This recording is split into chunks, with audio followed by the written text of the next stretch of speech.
안녕하세요. 용산공원 조성의 성공을 위한 국민 참여를 말하다 온라인 간담회를 시작하겠습니다. 저는 용산공원 국민참여단 국민소통의 자문을 맡고 있는 플레이스온의 박영석 소장입니다. 오늘 저희는 용산공원 부분개방부지 5단지라고 불리웠던 구 장교숙소에 나와 있는데요. 이곳은 지난해 7월에 시민 여러분들에게 공개된 바 있습니다. 많은 공간들을 리뉴얼하고 또 리모델링 하면서 시민들에게 아주 멋진 공간으로 탈바꿈하였는데요. 특히 이곳은 국민참여단 여러분들과 함께 올해 1월부터 국민참여단 논의 활동을 진행하고 있는 장소이기도 합니다. 오늘 저희는 이곳에서 국민참여단이 진행한 과정들과 또 어떤 논의들을 진행하고 있는지를 여러분들에게 알려드리고자 하는데요. 오늘 이 자리를 위해서 국토교통부의 박지훈 사무관님과 또 실제로 논의를 이끌고 계시는 각 그룹의 GM님들 4분을 모시고 오늘 논의를 진행해 보고자 합니다.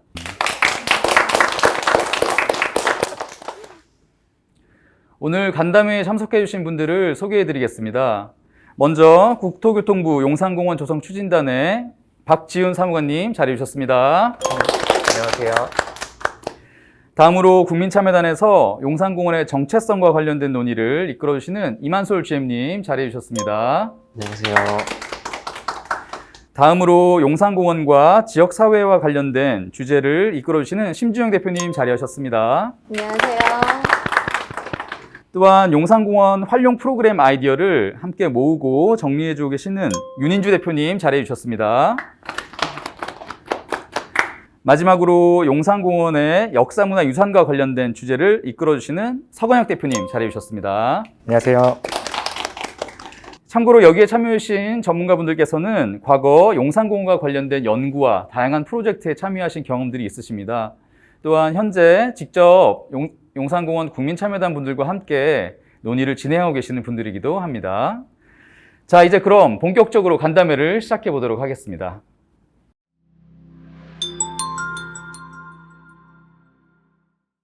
네, 지금 국토부에서는 용산공원에 관련된 다양한 프로젝트들을 진행하고 있는데요. 특히 용산공원 조성 과정에 대해서 국민 여러분들의 의견을 수렴하고자 국민참여단 프로젝트를 진행하고 있습니다. 이러한 국민소통 프로젝트를 통해서 국민 권고안을 만들고 또 이를 바탕으로 용산공원 조성 기본 계획안을 변경하고 또 수정해가는 과정들을 거칠 것입니다. 그러한 맥락에서 진행되고 있는 지금 이 국민참여단 활동은 굉장히 소중하고 또 중요한 자리라고 볼 수 있는데요.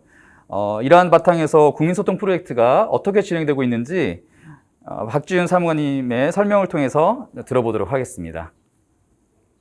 네, 안녕하세요. 국토교통부 용산공원 조성추진기획단의 박지훈 사무관입니다. 선생님께서 소개해 주신 바대로 오늘은 이제 국민참여단이 어떤 논의를 지금 진행하고 있고 또 앞으로는 어떤 식으로 국민소통이 이루어질지에 대한 논의 자리라고 들었는데요. 금일 발제를 준비하면서 그동안 용산공원에 어떤 식으로 국민소통이 이루어져 왔고 그리고 또 참여단은 심도 있게 논의를 하고 있는지에 대해서 좀 설명을 드리려고 합니다. 일단 용산공원 국민소통의 역사는 용산공원의 역사와 일치한다고 보시면 되겠습니다.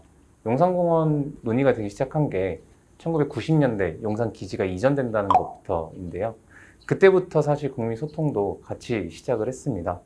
그래서 그간 90년이면 거의 한 30년 가까이 됐죠. 네, 30년 동안 이제 각종 전시회, 토론회, 그리고 심포지엄, 포럼 등등 이제 다양한 의견 수렴 활동 행사들이 약 60여 회에 걸쳐서 있었고요. 그리고 그런 것들을 바탕으로 2011년 종합기본계획이 수립이 되었고 그리고 12년부터 18년까지 6년에 걸쳐서 조성계획이 수립이 되었습니다.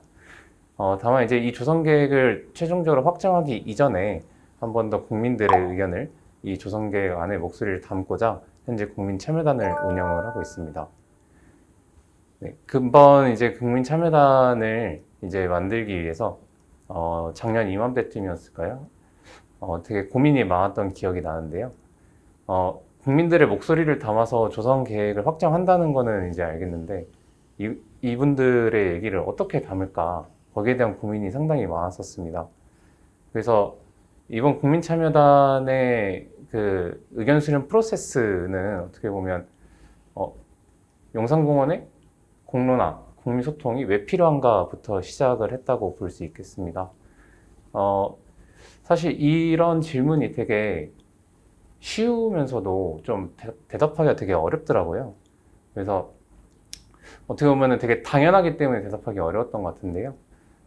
사실 저는 이제 여기에 대한 답을 국민 소통이 있어야 국가공원이 될 수 있다라고 생각을 했습니다.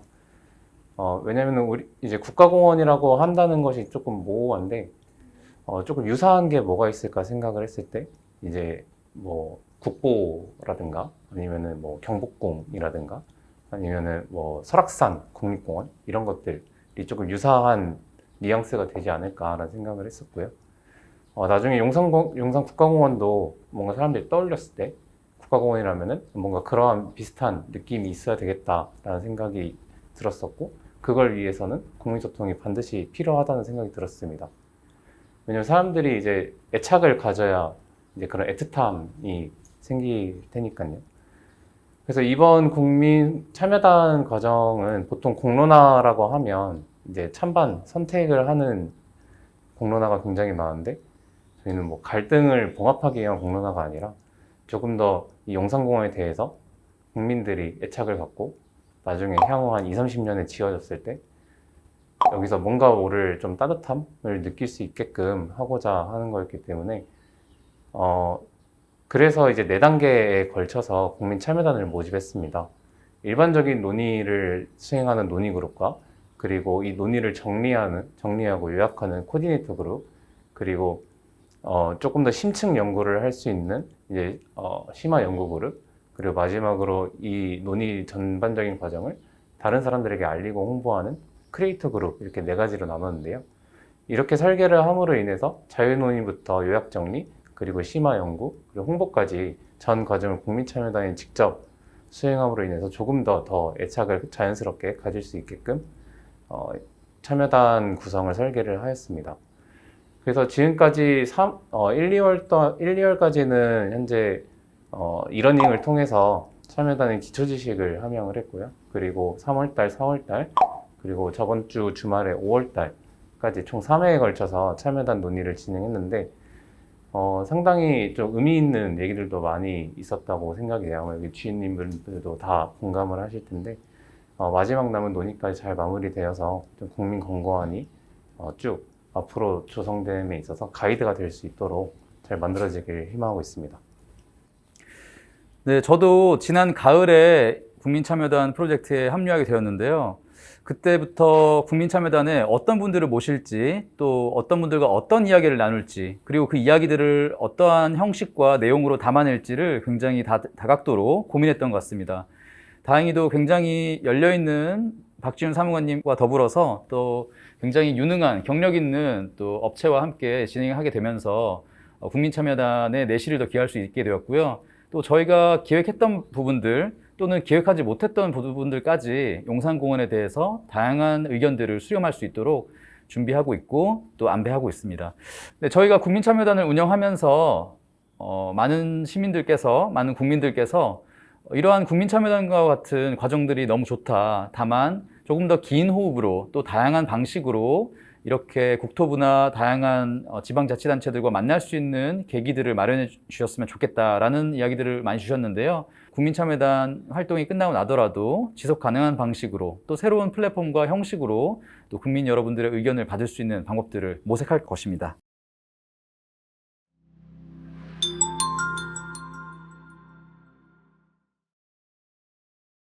박지훈 사무관님의 발제 잘 들었고요. 저희 이제 GM님 4분들을 모시고 저희가 본격적으로 국민참여단의 이야기들을 좀 속속들이 들어보고자 합니다. 국민참여단은 논의그룹, 연구그룹, 코디네이터 그룹, 크리에이터 그룹으로 나누어져 있습니다. 앞서 말씀해 주신 바와 같이 각 그룹은 각 특성을 가지고 있는데요. 크리에이터 그룹 같은 경우에는 국민참여단에서 일어나는 다양한 소통 과정들을 글과 영상으로 담아내고 있습니다. 나머지 연구그룹과 크리에이터 그룹과 논의그룹은 크게 4가지 대주제 속에서 다시 10개의 소주제로 나뉘어서 총 10개 분임으로 나뉘어져서 활동을 진행하고 있는데요.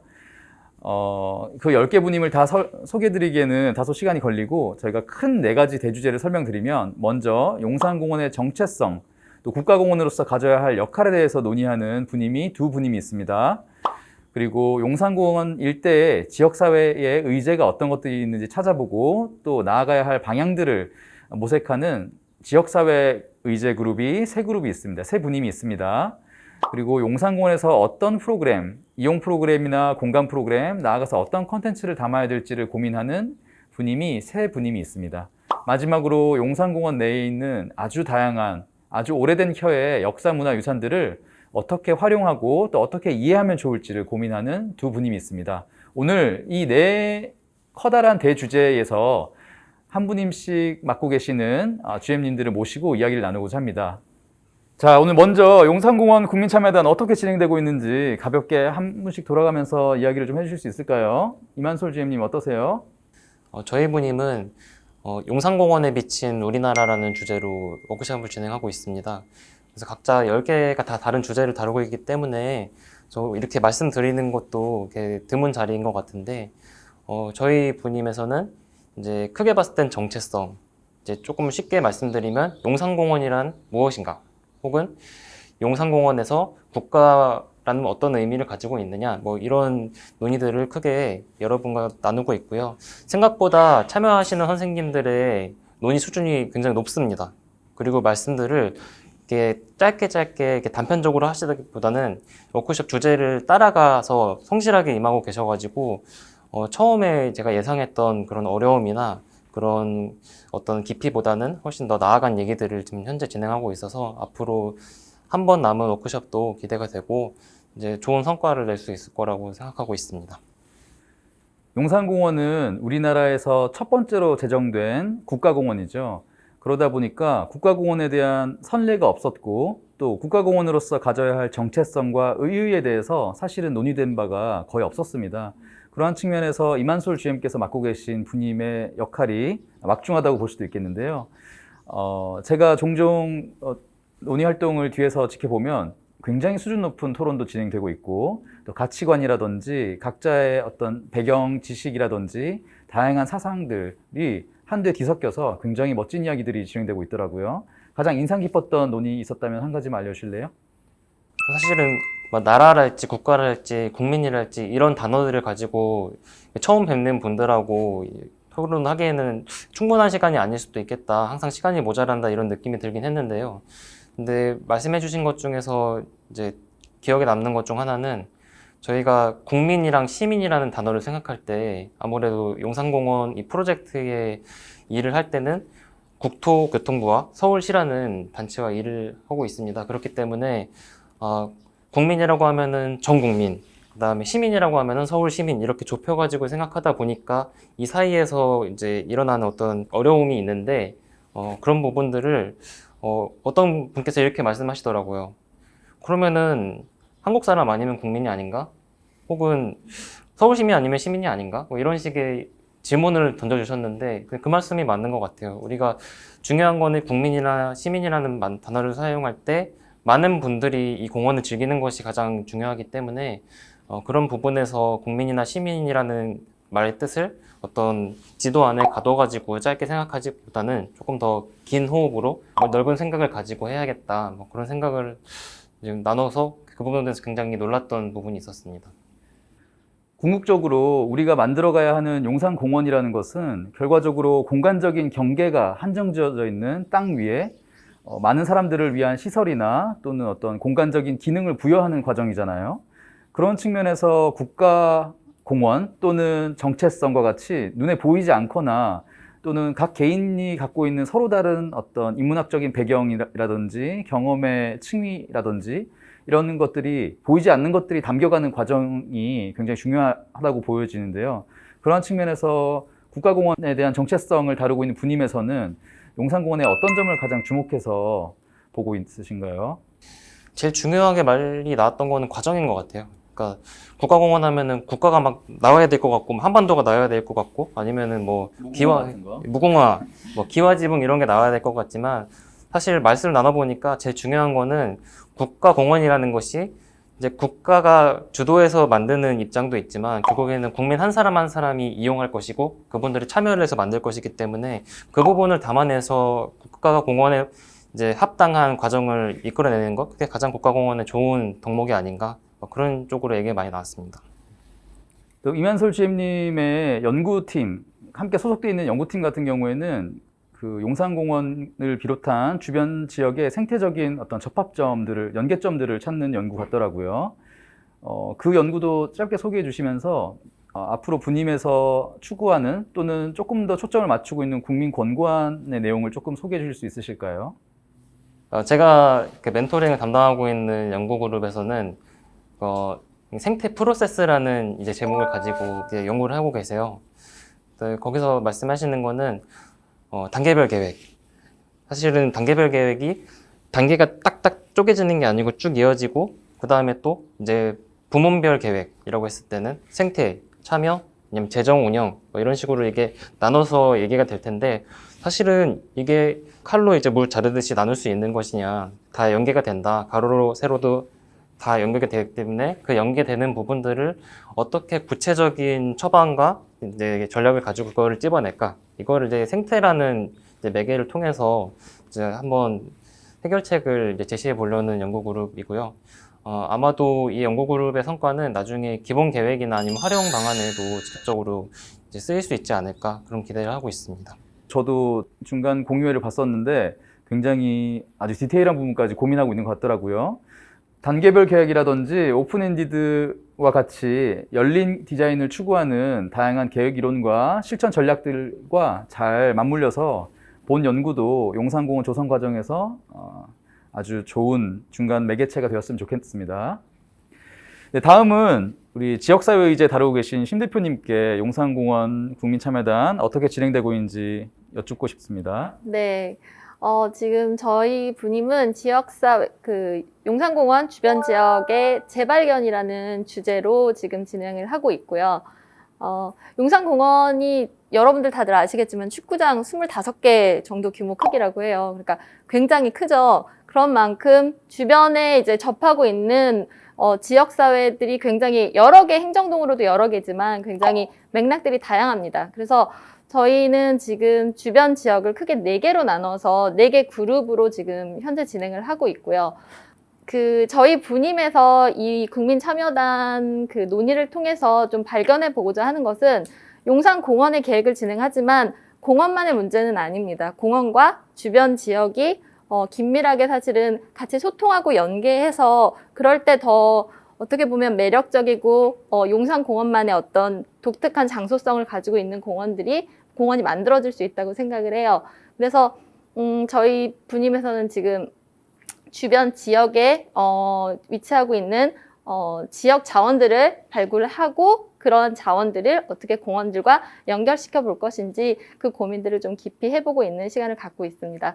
그래서 간단하게 좀 소개를 해드리자면 지금 현재 3회차를 진행을 했는데 첫 번째 워크숍에서는 4개 그룹으로 나눠서 4개 그룹을 간단히 소개를 해드리자면 첫 번째는 공원의 이제 남쪽 지역에 위치하고 있는 이촌과 서빙고고요. 두 번째는 이제 서쪽으로 신용산 그리고 삼각지, 세 번째는 이제 용산공원이 위치하고 있는 북쪽으로 해서 해방촌, 남영동 대상으로 하고 있고 동쪽으로 이제 한남동하고 이태원을 접하고 있는 지역 이렇게 크게 4개 그룹으로 나누어서 이제 논의를 진행을 하고 있습니다. 그래서 워크숍 첫 번째 주에서는 사실 여기 오신 분들과 함께 논의를 할 때 제일 큰 고민은 뭐였냐면 여기 살고 있는 분과 살고 계시지 않은 분들과 함께 어떻게 주변 지역에 대한 이슈를 발견해낼 것인가였어요. 근데 다행스럽게도 여기 오신 분들이 굉장히 의지가 높으신 분들이 많으시고 경쟁률 셌어요. 그렇다고 들었습니다. 그래서 의지가 많으세요. 그리고 여기에 오랫동안 살고 계시던 분들이 와주셔서 논의들을 이끌어 가지고 계세요. 그래서 대표적으로 저희 그룹에 이제 최고령 연장자분이 계신데 지금 70대이십니다. 여기서 나고 자라셔서 계속 이 지역에 살고 오신 분이라서 그분께서 해주시는 이야기들이 주변 지역의 어떤 의제들을 발굴하고 만들어 나가는데 굉장히 많은 도움을 주고 계세요. 첫 번째 워크숍에서는 지역사회의 어떤 자원들을 발견해내는 작업들을 우선 해보았고요. 그리고 두 번째 워크숍에서는 이 자원들을 가지고 어떻게 공원이랑 연계해 볼까 하는 문제는 고민들을 이제 시작을 해서 우리가 공원 안의 문제, 그리고 공원 밖의 문제, 그리고 좀 길게 봐야 하는 문제, 좀 짧게 빨리 해결해 봐야 하는 문제, 이런 식으로 논의의 주제들을 던져드리고 공원과 주변 지역의 관계들을 만들어가는 작업들을 진행을 했고요. 세 번째 워크숍에서는 우리가 주변 지역에 대한 이야기들을 2번의 시간을 거쳐서 많은 자원들을 좀 발견해 냈거든요. 그럼 그 자원들을 공원을 어떻게 연관시켜서 내가 공원을 이용해 볼 것인가를 좀 상상해 보는 자리를 가졌습니다. 지난 주말에 이제 워크숍을 마치고 돌아가시는데 다들 분위기가 너무 화기애애하더라고요. 그래서 그만큼 공원을 상상하고 공원을 기대하고 하는 이 에너지들이 굉장히 넘치고 계시다라는 걸 느껴서 저도 사실 좀 굉장히 즐겁게 진행을 하고 있습니다. 네. 용산공원 같은 경우에는 굉장히 크잖아요. 유례없는 규모이고 또 맞닿고 있는 행정동, 행정지역들도 굉장히 다양하고 인문환경, 자연환경이 다 다른데 특이한데 그렇게 4가지 그룹으로 나누어 보셨을 때 발견되는 어떤 다른 그 동네만의 특색이나 또는 어떤 태도나 방향성 같은 게 좀 느껴지던가요?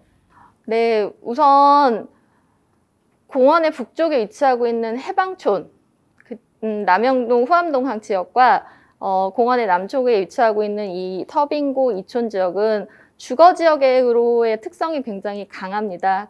그러면서도 주거지로서 앞으로 이 장소가 변화하게 될 앞으로의 미래가 굉장히 극명하게 다른 방향으로 갈 거라고 예측이 되는 상황이에요. 그래서 남쪽 지역은 앞으로도 개발에 대해서 어떻게 우리가 용산공원이 생겼을 때 이 개발에 대해서 어떻게 대응해야 좋을지 또는 지나치게 사유화되고 민간 개발이 막 이루어지는 상황에 대해서 어떻게 조금은 어떤 도시의 관리적인 측면이 부각이 되어야 할지에 대해서 고민을 하고 있다면 반대로 해방촌 지역 같은 경우는 어떻게 하면 여기에 살고 있는 원주민들을 이 삶을 유지하면서 공원과 공존하게 할 수 있을 것인가에 대한 고민들을 굉장히 많이 하고 있습니다. 그게 비단 그 지역에 살고 계신 분들의 입에서만 나오는 게 아니라 이제 부산에서 온 학생들도 이 지역을 둘러보고 지역에 대해서 논의되고 있는 것들, 자원들을 발견하고 나서 그런 부분들에 대해서 같이 공감을 하시더라고요. 그런 어떤 큰 지역의 특성들을 발견해내서 주제들을 좀 정리해 나가고 있는 게 가장 대표적인 어떤 저희 논의의 그룹의 결과물인 것 같아요. 네네. 용산공원 저희 국민참여단 활동 중에 둘레길 투어도 한번 한 적이 있었죠. 그때를 포함해서 제가 이 전쟁기념관, 중앙박물관 주변을 거닐다가 중앙박물관 광장에서 보이는 그 해방촌에 있는 교회 첨탑과 그 고등학교의 이 위에 천장들이 둘레길을 통해서 가니까 또 굉장히 또 기분이 색다르더라고요. 실제로는 굉장히 가깝게 느껴졌는데 우리는 이 기지를 둘러서 갔어야 했죠. 하지만 공원이 만들어지고 나면 이제 저희가 자유롭게 도보로도 충분히 왕래할 수 있게 될 텐데 다시 말하면 기존의 용산공원이 갖고 있던 어떤 잠겨져 있던, 닫혀져 있던 땅이 경계가 풀리면서 공원 안으로 다양한 공간적 자원, 비공간적 자원들이 들어오고 나고 할 텐데요. 이러한 측면에서 맡고 계신 연구팀은 접근성을 연구하고 계신다 들었어요. 조금 짧게 소개해 주신다면요. 네, 지금 연구 모임에서 진행하고 있는 주제는 용산공원이 앞으로 조성되는 시점에서 어떻게 하면 사람들의 접근성을 좀 더 확보할 것인가를 고민을 하고 있고, 그 중에서도 이거는 이제 논의 그룹에서 나왔던 이야기가 연구 그룹에 더해진 측면인데, 사실 용산공원은 대중교통 중심의 공원으로 이제 조성을 하자라는 게 큰 공원 설계 공모 그 제안팀에서도 제안을 했던 그 큰 하나의 원칙이죠. 근데 저도 그렇고 국민참여단이 처음에 논의를 시작할 때도 대중교통만으로 과연 우리가 이 공원 계획을 만드는 데 있어서 뭐 대규모 주차장이나 이런 것들을 고려하지 않고 대중교통 중심의 공원으로 만드는 게 가능할까라는 의구심이 조금 있었어요. 그런데 실제 논의를 진행하면서 의외로 참여단 분들께서 대중교통 중심의 공원으로 가자는 원칙을 굉장히 토론을 통해서 확고히 원칙을 좀 정리해 주셨어요. 이거는 국민적으로도 어느 사회적 합의나 공감대가 형성될 수 있겠다라는 판단을 좀 했고요. 그런 부분들을 연구그룹에게 전달을 했고, 연구그룹도 두 가지 측면을 가지고서는 이제 접근성에 대한 고민을 하고 있습니다. 한 가지는 요새 많이 이용하고 있는 퍼스널 모빌리티, 그리고 또 하나는 대중교통으로 와서 그 다음에 공원으로 어떻게 접근을 할 것인가, 그 두 부분에 대해서 지금 도로 환경과 그 어떤 루트를 어떻게 만드는 것이 좋을 것인지에 대한 접근성을 좀 제한하는 그런 연구를 진행하고 있습니다. 2017년에 용산공원 라운드테이블에서 청년 프로그래머가 만들었던 작품 중에 하나가 용산공원이 만들어지고 난 후에 어느 날을 상상했던 날의 일기를 만든 적이 있는데요. 그 콜라주 작품에서는 뭐 용산역에 왔다가 공원을 통과해서 해방촌에 갔다가 또다시 공원을 통과해서 다른 지역에 갔다가 하면서 지역을 넘나드는 이야기를 담은 적이 있거든요. 그때 제가 조금 놀랐던 게 맞다. 사실 공원이라는 것이 꼭 그곳에서 이용하는 것뿐만 아니라 어떤 지역과 어떤 지역 사이에 어떤 공간적으로 매개해주는 통과동선이 될 수도 있고, 또 이 공간과 이 공간이 갇혀져 있던 것들을 열어주면서 새로운 다양한 자원들이 뒤섞일 수 있는 열린 공간이 될 수 있겠다라는 생각도 했었습니다. 그런 측면에서 지역사회 의제를 다루시는 분님에서는 나중에 공원이 다 만들어지고 난다면 그 4가지 구역뿐만 아니고 또 더 멀리서 많은 국민들이 찾아주시게 될 용산공원에 어떠한 모습들이 상상이 되시는지요?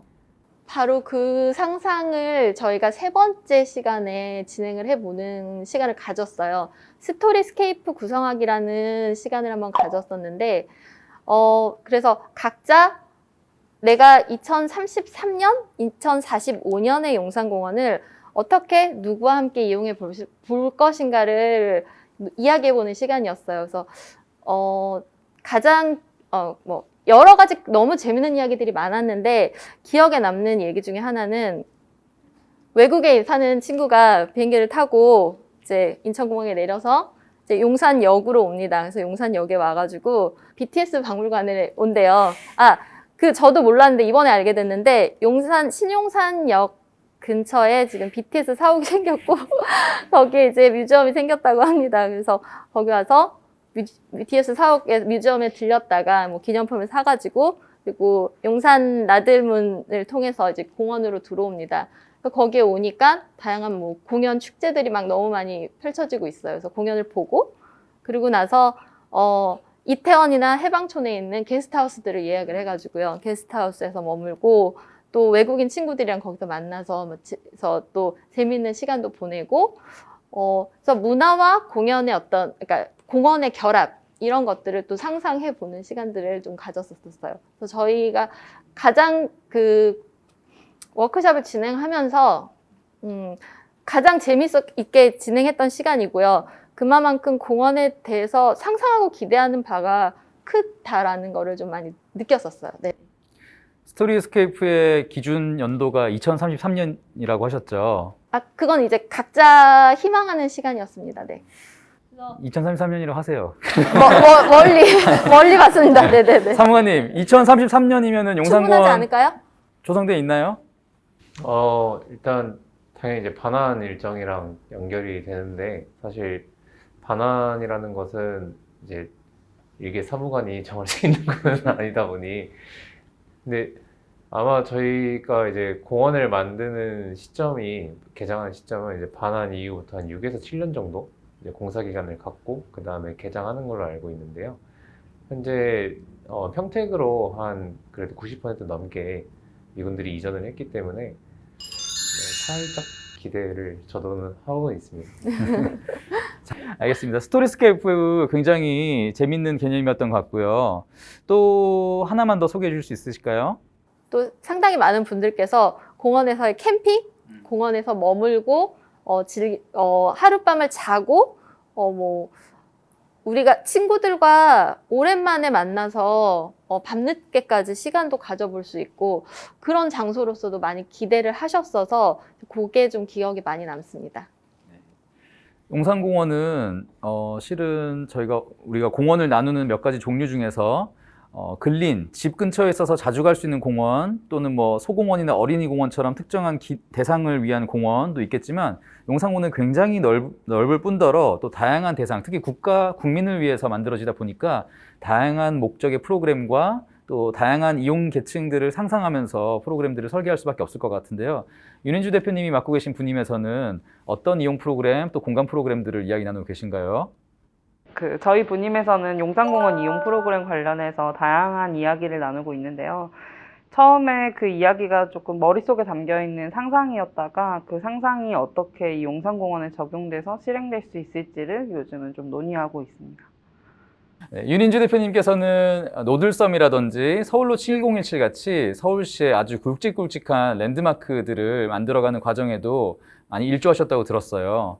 또 그 과정에서 겪으신 경험들과 또 뒷이야기를 바탕으로 용산공원에 조성되어가는 과정들을 지켜보실 때 또 어떤 소회가 있으신지 궁금합니다. 일단은 이런 국가적인 차원의 도시공간을 조성할 때 굉장히 많은 요인들과 복잡한 이유에서 멈추기도 하고 또 진행되기도 하는 경험을 했던 것 같아요. 두 개의 프로젝트에서 조금 미흡했다고 생각했던 이런 국민들과 이야기를 나누는 시간이 조금 더 본격적으로 용산공원에서는 시행되고 있어서 저 좀 기쁜 마음으로 국민참여단에 참여하게 됐던 것 같고요. 다만 이제 물론 충분한 대화를 나눈다, 충분한이 얼마냐는 굉장히 주관적인 시간이기 때문에 충분한 시간이 주어졌다고 해도 원하는 만큼의 어떤 답을 도출해내기까지는 굉장히 어려움이 많기 때문에 지금 과정이 충분하다라고 얘기하기는 굉장히 어렵지만 그럼에도 불구하고 이런 이제 점점 더 모두가 의견을 내고 또 고민을 해서 어떤 도시 공간이 만들어지는 그런 프로세스라는 점에서 굉장히 유효한 과정을 진행하고 있다라는 생각이 들어요. 또 윤 대표님께서는 서울시를 배경으로 하는 각각 도시 공간 내에 있는 거점들을 대상으로 하는 보드게임도 만드시고 또 카드게임도 만드시고 이런 것들이 굉장히 참신하게 느껴졌는데 지금 진행하고 계시는 분임에서도 용산공원을 대상으로 하는 아주 발랄하고 재치 있는 그런 아이디어들이 보이시나요? 용산공원 관련해서 처음에 제시를 해주셨던 아이디어들이 굉장히 아이디어인 경우가 많았어요. 그러니까 물론 하면 어떤 프로그램이든지 간에 모든 프로그램이 있기만 해도 좋기도 한데 예산이 한정돼 있기 때문에 조금 더 현실적인 아이디어 그리고 용산공원이기 때문에 가능한 아이디어들을 조금 더 집중적으로 논의해보고자 노력을 했고요. 그런 아이디어들 중에서 이제 저희가 좀 더 심도 있게 이야기가 진행이 되면서 용산공원이 조성되는데 아까 이제 말씀해 주신 것처럼 7, 8년이 걸린다고 얘기를 주셨잖아요. 7, 8년 동안은 아무런 프로그램도 없어야 되는가에 대한 질문을 좀 던졌고 그렇다면 지금부터 7, 8년 조성이 될 때까지도 어떤 프로그램들을 사람들이 이용할 수 있는지 지금은 이제 둘레길 투어가 진행 중에 있지만 둘레길 투어 외에도 현재 개방되어 있는 이 부지 플러스로 이제 향후에 점층적으로 개방이 되거나 혹은 국민들이 갈 수 있는 공간들 혹은 그 담장을 둘러싸고 담을 활용한 아이디어들, 요런 이제 현실적인 아이디어들을 좀 많이 내고 있어요. 그래서 그런 것들이 국민참여단 권고안 뿐만 아니라 하반기에는 실제로 실행도 될 수 있다고 생각하면서 이제 꿈을 막 심어드리고 있죠. 할 수도 있으니까 현실적인 아이디어로 조금 아이디어에서 끝나지 않는 이용 프로그램 제안해보자 이런 중심으로 이야기를 나누고 있습니다. 윤 대표님께서는 용산공원에 가장 적합한 또는 이상적인 프로그램은 어떤 게 좋을까요? 어려운 질문이네요. 용산공원은 이제 심지영 박사님이 얘기해 주신 것처럼 정말 많은 지역이 접해 있고 또 이제 그 지역마다의 특성이 굉장히 다르기 때문에 그 지역과 어떻게 결합되어서 지역의 수요를 받아주느냐도 좀 중요한 키워드로 좀 생각을 했어요. 그래서 저희 국민참여단 논의에서는 이렇게 심화된 프로그램 이용까지 좀 논의하기는 어려웠지만 저희가 맡고 있는 그 연구팀 연구를 바탕으로 그 연구팀에서 조금 더 심도 있게 주변 지역과 주변 지역에서 지금 현재 생활하고 있는 또 생활 환경과 문화를 반영한 그 이용 프로그램들을 좀 더 상세히 제안해 주기를 요청드리긴 했었거든요. 윤인주 GM님의 연구 주제도 굉장히 참신했는데요. 생애 주기별 환경 교육과 또 용산공원의 결합 가능성, 또 프로그램적인 어떤 전략에 대해서 연구하신 것 같던데 짧게 그 연구를 소개해 주실 수 있으실까요? 굉장히 소개를 잘 해주셔서 그게 맞고요. 네, 그게 다고요. 생애주기별 이제 프로그램이라고 해서 좀 아동기부터 청소년기 그리고 성인이 되고 나서 그리고 이제 그 이후에 가족 단위나 아니면 장년층이 되었을 때 그들이 어떻게 용산공원과 연결돼서 프로그램을 이용할 수 있는지 좀 더 생태적인 프로그램들을 제안을 하고 있는데 그 생태나 이런 키워드를 조금 더 확장했어요. 그래서 수스테이너블 그 지속 가능한 삶이라든지 아니면 생태로부터 비롯되는 다양한 키워드들이 그 연령대마다 가진 관심사랑 맞아지면서 이 지역과 결합돼서 어떻게 프로그램이 될 수 있는지 조금 더 그 예를 들면 이제 지역조사 저희는 이제 지역조사팀은 아니지만 지역조사를 기본으로 좀 시작을 했었고 그냥 붕 떠 있는 아이디어 정도에서 연구가 마무리되지 않을 수 있게 이제 용산구 일대에 굉장히 많은 지역 생활자가 직장인이었는데 그 직장인들을 대상으로 한 프로그램은 언제, 어떻게, 어떤 형태로 어느 키워드를 사용해서 가야 하는지 뭐 이제 이런 좀 디테일한 부분까지 연구 안에 담길 수 있도록 이게 연구가 맞는지 모르겠지만 담길 수 있도록 현실적인 이야기들 좀 나눴던 것 같아요. 그래서 좀 확장하자면 용산공원 안에서는 플라스틱 사용 안 하면 어떨까 이런 이야기까지도 나눴었고 좀 리유저블한 컵들을 좀 용산공원 안에서 사용하고 용산역에서 반납하고 가고 뭐 이런 시스템도 충분히 도입해 볼 수 있다라는 경계까지도 확장을 했었고 그 리유저블 컵이 다시 또 생태 프로그램 안에서 활용되거나 뭐 이 안에서 아까 말씀 주신 것처럼 이제 굉장히 큰 규모의 어느 한 지역구의 반에 해당하는 그 규모다 보니까 이 안에서의 어떻게 그 시스템들이 작용하고 이 안에서만큼은 좀 서울 전체에서 적용할 수 없지만 이 생태가 유지될 수 있도록 하는 그런 시스템적인 부분들도 고민을 같이 하고 있습니다. 네, 용산공원 안에는 굉장히 오랜 역사가 숨쉬고 있습니다.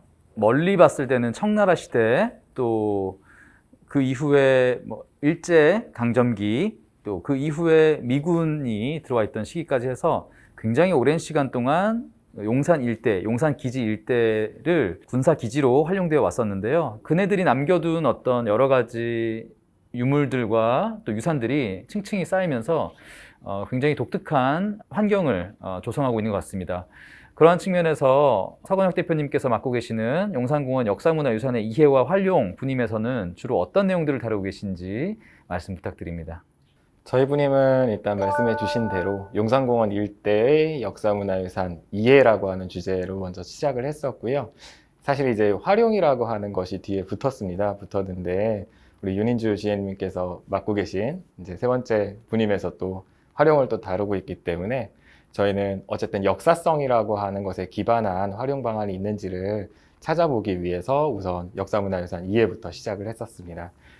이제 지난번 워크샵까지 총 3회차를 진행을 했는데요. 첫 번째 워크샵에서 용산공원 일대에 이제 어떠한 건물, 혹은 시설, 수목, 하천 무엇이 있는지부터 한번 러프하게나마 한번 살펴보았고요.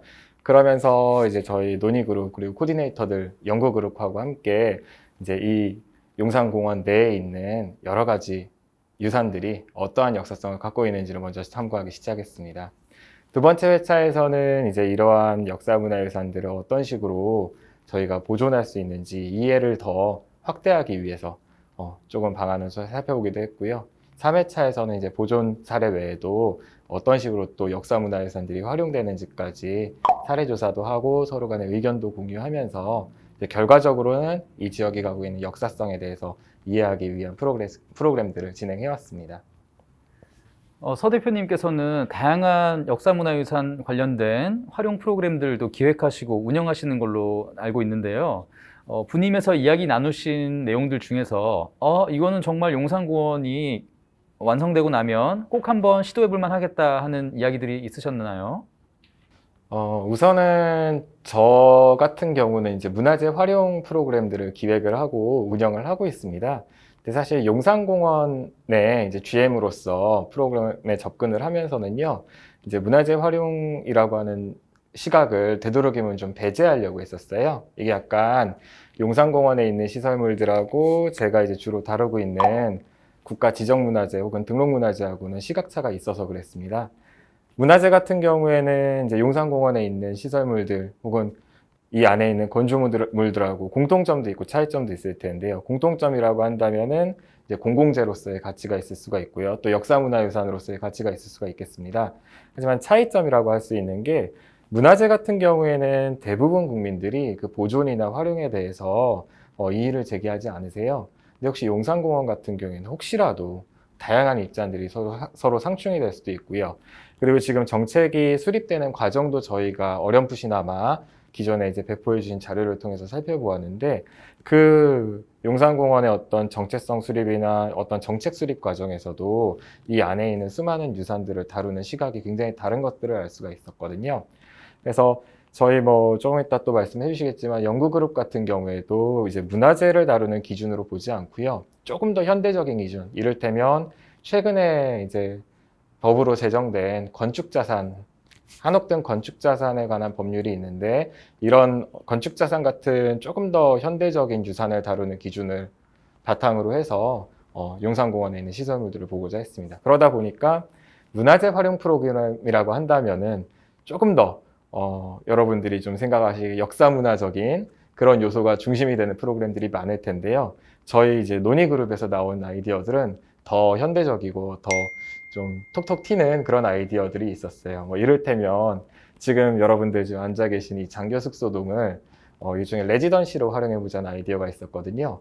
평일에는 청년들이나 여기를 활용하고자 하는 예술가들의 어떤 생활 공간으로 활용을 하고요. 주말에는 일반 시민들하고 함께 어우러져서 예를 들면 예술가들, 공예가들이 같이 공예 작품을 펼쳐 보인다든지 같이 뭐 원데이 스쿨을 해본다든지 이런 공간으로 써보자라는 그런 아이디어도 있었고 혹은 뭐 이런 쪽에서 이 어떤 시대를 배경으로 해서 패션쇼를 해보자든지 전시회를 해보자든지 이런 아이디어들도 나오긴 했습니다. 다만 이제 이런 것들은 아직까지는 아이디어 수준에 그치고 있는 거는 사실이고요. 또 저희가 지금까지 함께한 기간이 한 달에 한 번씩 총 3회밖에 되지 않아요. 그러다 보니까 아직은 아이디어인데 그래도 문화재 활용하고 결이 다른 정말 용산공원을 포커스에 놓고 바라보는 그런 아이디어가 나왔다는 점에서 굉장히 흥미롭다고 생각을 하고 있습니다. 네, 그럼 용산공원 안에 어떤 역사문화유산들이 있나요? 용산공원이 군사시설이었는데요. 그러다 보니까 주로 군사유적들이 상당 부분 배치가 되어 있었습니다. 약 110년 이상의 기간 동안 우리 서울 복심 아주 한가운데에서는 한가운데는 아니지만 한가운데 약간 남쪽에 위치를 하고 있었음에도 불구하고 우리가 우리 발로는 접근하기 어려운 공간이었거든요. 그 시간 동안 조금 더 오래된 것들로 보면은 일본군 사령부의 시설들이 남아 있었고요. 해방 이후에 이제 미군이 또 주둔을 하거나 사용을 하였던 공간들로 이어져 왔습니다. 근데 참 흥미로운 거는요. 어떠한 시설이나 공간들이 이제 그 사용 주체가 바뀌고 나서 확 그 용도나 어떤 목적을 상실하거나 바뀌지는 않았고요. 상당 부분은 계속 이어져 오는 것들을 볼 수가 있었어요. 그 역사적인 맥락이 흐름이 이어져 온다고 볼 수가 있었을 텐데요. 다만 이제 용산공원이 된다면은 용산기지에서 용산공원이 된다면은 그 어떤 용도나 목적은 굉장히 많은 부분 달라지거나 혹은 사라지게 될 수 있을 거예요. 저희가 주목하는 부분은 사실 그런 부분인데요. 이 역사문화유산들 상당 부분 지금 예를 들어서 없어지거나 회철되는 경우들이 있습니다. 대부분은요, 지금 현대를 살고 있는 우리와 맞닿아 있지 않아서 그런 것들이 많죠. 그렇기 때문에 사실 지금 현대인의 삶하고 닿아 있지 않은 시설물들은 언젠가는 사라져 버릴 수도 있는데 이게 사라지기 전에 보존을 하는 것이 옳은가?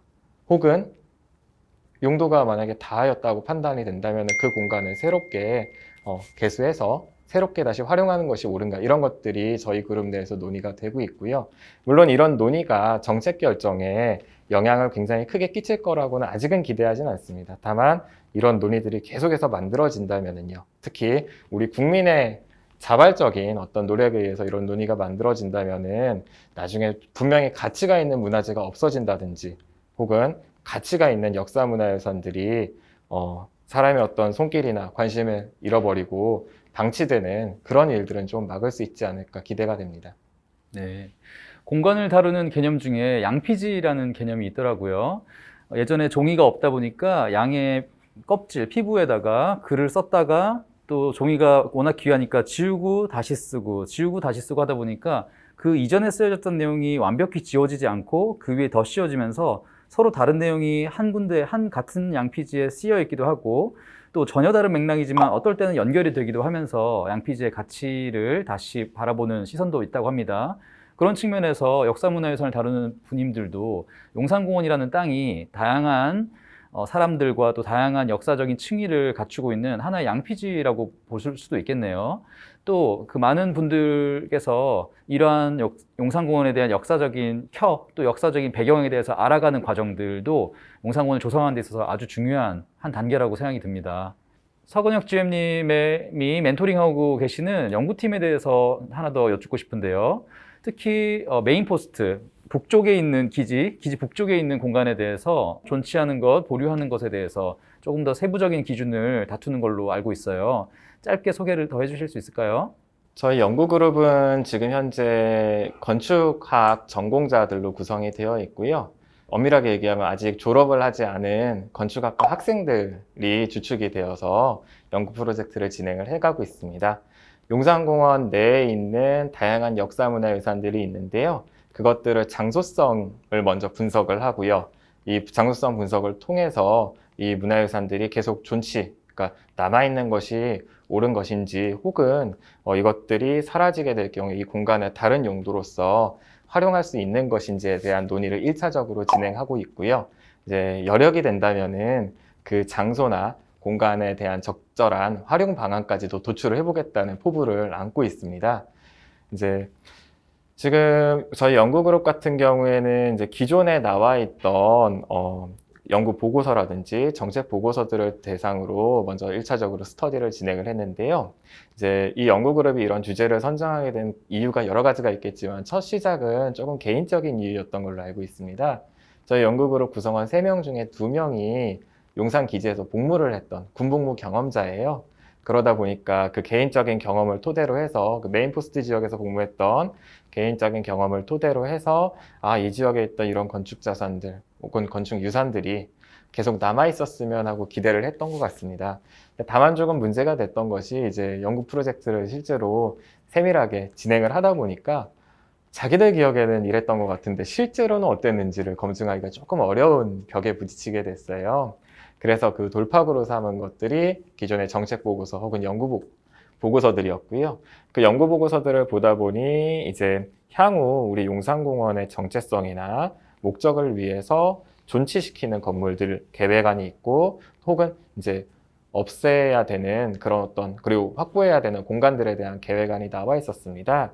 근데 이제 우리 연구그룹 같은 경우에 그것들을 다시 한번 살펴보고요. 이것들이 없어지는 것으로 계획이 되어 있는데 과연 이것들을 없애는 것이 적절한지 혹은 남겨두거나 다른 곳으로 이전하는 어떤 방안도 제안을 해볼 수 있는지를 한번 보고자 하는 거고요. 이제 이것이 이제 용산공원 정책이라고 하는 조금 미묘한 문제와 맞물려 있다 보니까 저도 연구그룹이랑 같이 소통을 하면서 이야기를 하는 게 꼭 이런 내용들을 주장하거나 이게 들어줄 것으로, 이게 실현될 것으로 기대하고 제안하기는 조금 어렵다. 다만 이러한 논의가 있었다라고 우리가 알릴 수도 있을 것이고 우리가 또 한번 면밀하게 살펴보면 나중에 또 정책을 결정하는 단계에서 우리의 어떤 논의와 생각의 결과물들을 다시 한번 또 볼 수 있는 기회가 될 수 있다라는 측면으로 멘토링을 하고 있습니다. 네, 국민참여단 4개 분임의 GM을 맡고 계신 분들의 이야기를 들어봤습니다. 용산공원 국민참여단이 어떻게 흘러가고 있고 또 어떤 이야기들을 나누고 있으며 또 연구팀들은 여러 가지 고민들 하고 있는 지점들을 발견할 수 있었는데요. 사모님, 또 용산공원 국민참여단 이후에도 어떤 공론화 과정 또 어떤 공론화 내용을 생각하고 계신지요? 네, 일단은 여기 유인주 지인님께서 말씀하셨던 것처럼 그 연구부님은 생애주기, 그러니까 아기에서 청소년, 어른, 중년, 노인에 맞춘 그 생태 교육의 장이 용산공원이 되었으면 좋겠다라고 하셨는데, 마찬가지로 살면서 공원과 함께 자라나는 게 중요하다고 생각을 하고, 현재 공원의 상태는 아직 태아 상태인 것 같습니다. 이제 물론 이제 반환 일정이 반환이 되면 이제 그때부터 더 본격적으로 진행이 되겠지만, 그 일정에 맞춰서 이제 공로나 이런 공소통 과정도 같이 가야 한다고 생각을 하고요. 그래서 일단은 그래도 반환 부지가 이제 부분적으로 오고 있기 때문에 그 부지들을 일단 국민들께 소개하고, 그리고 그 부지에 대해서 일단 시범적으로 한번 활용해보고, 말씀하신 대로 담벼락도 좀 활용해보고, 그런 소통 과정이 좀 필요할 것 같습니다. 그래서 뭐 대표적으로는 이제 반환부지 활용 방안 공모 같은 게 있을 수 있고요. 또 반환부지들끼리 이어서 만드는 도보투어 프로그램 같은 것도 있을 수 있고, 여기서 말씀하셨던 레지던시 같은 이런 뭐 고정적인 무슨 그런 프로그램들이라든가, 뭐 역사문화 강좌 프로그램이라든가, 이제 그런 수요들을 좀 해소해 줄 수 있는 그런 방안이 되지 않을까 싶습니다. 자, 용산공원 참여단은 땡땡땡이다라는 질문을 여러분들에게 하나씩 드리고 싶어요. 먼저 생각이 나신 분부터 말씀해 주실까요? 저부터. 네. 저는 용산공원 국민참여단은 시작이다라고 말을 하고 싶습니다. 기존에 용산공원 논의가 처음 있었던 게 1980년대 후반부터 해서 90년대를 거쳐서 2000년대 초반에 이제 공원화 선포식이 있었고요. 2000년대 중반에 있었고요. 그다음에 그래서 지금까지 총 한 30년에서 40년 가까이 이제 논의가 이어졌다고 볼 수 있는데, 그동안 많은 행사들이 있었음에도 불구하고 이렇게 국민 여러분들의 목소리를 들을 수 있는 기회가 있었냐 하면 또 그렇지 않았던 것 같아요. 여러분들의 목소리를 들을 수 있는 창구들이 이제 시민단체나 아니면 전문가 여러분, 그다음에 어떤 청중들의 입장으로 이제 들을 수 있는 기회는 있었지만, 이렇게 직접적으로 오셔서 목소리를 낼 수 있는 그런 장은 있었느냐 하면은 아마 이번 국민참여단이 처음인 것 같습니다. 그런데 처음인데 이제부터 더 많은 논의들이 있어야 되겠다, 이런 자리가 많아야 되겠다는 의미를 담아서 시작이라고 말씀을 드렸고요. 한 가지 다른 예를 들어보고 싶은 것은, 바르셀로나에 가면 사그라다 파밀리아라는 지어지지 않은 성당이 있습니다.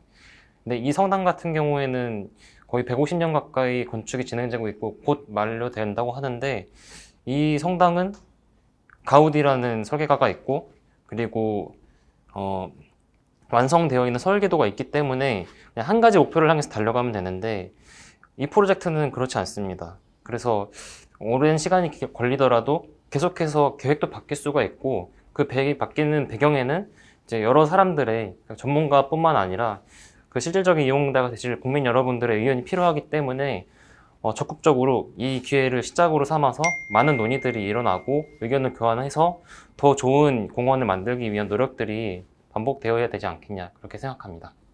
네. 아주 멋진 표현이네요. 용산공원 국민참여단은 시작이다. 네, 또 이 단어에 이어서 또 어떤 분이 해주실까요? 다들 눈을 피하고 계신데요. 제가 할게요.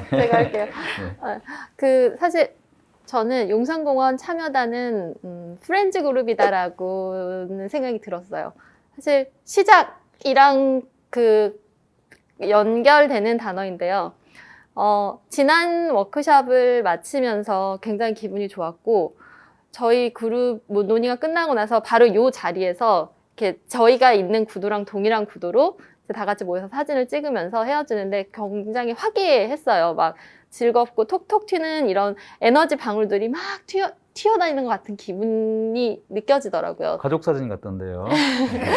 그 이유가 뭘까를 지금 곰곰이 생각해 보니까, 이제 사람들이 이제 3번의 워크숍을 통해서 서로 영산공원이라는 이 장소에 대해서 이제 애착성을 갖기 시작을 했고요. 이 공원의 어떤 후원자 그룹으로서 이 사람들이 시작을 하게 된 것 같아요.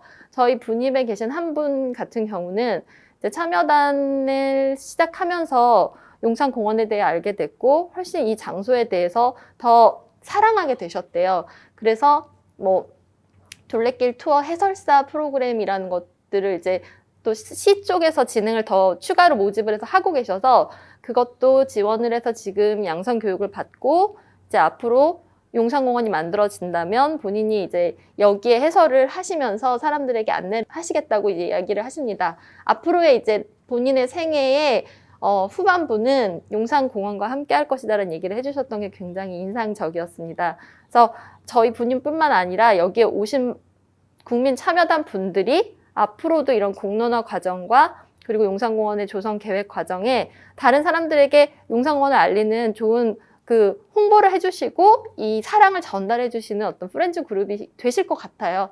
그래서 저는 그 기대와 출발점을 함께 한다는 점에서 굉장히 또 기쁘고 뿌듯하게 생각이 됩니다. 네.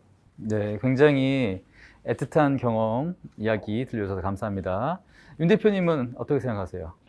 저는 그 용산공원 국민참여단은 그 깃발이다라고 하고 싶은데요. 그 저희 이용 프로그램 저희 그 부님의 3회차 내내 그 용산공원은 깃발을 꽂아야 된다는 아이디어를 내고 계신 분이 계세요. 용산에서 굉장히 오랜 기간 거주하셨고, 근데 이제 그분한테는 굉장히 금단의 땅처럼 들어가 볼 수 없었던 담장 안의 세상이었고, 근데 이 세상에 우리가 왜 달을 정복했을 때 깃발을 꽂듯이 뭔가 깃발을 꽂고 싶다라는 얘기를 주셨었는데, 처음에 모두가 더 웃어 넘겼지만 이제 3회차가 거듭되면서 이게 어떤 의미를 갖는 이야기인지를 모두가 다 새기고 있는 것 같아요. 그래서 그 시작점이라는 비슷한 의미에서 저도 이제 깃발이라는 단어가 좀 생각이 났습니다. 네, 아주 멋진 표현이네요. 서 대표님은요? 네, 우리 국민참여단은요, 용산공원 역사의 주인공이다라고 말씀을 드리겠습니다. 네, 뭐 역사 쪽을 계속 저희 부님에서 다루고 있기도 하지만은요, 저도 이제 국민참여단 활동에 참여를 하면서 이제 확인을 해보고 알아보니까 지금까지 용산공원이 사실상 용산 기지로 활용이 되었었고요.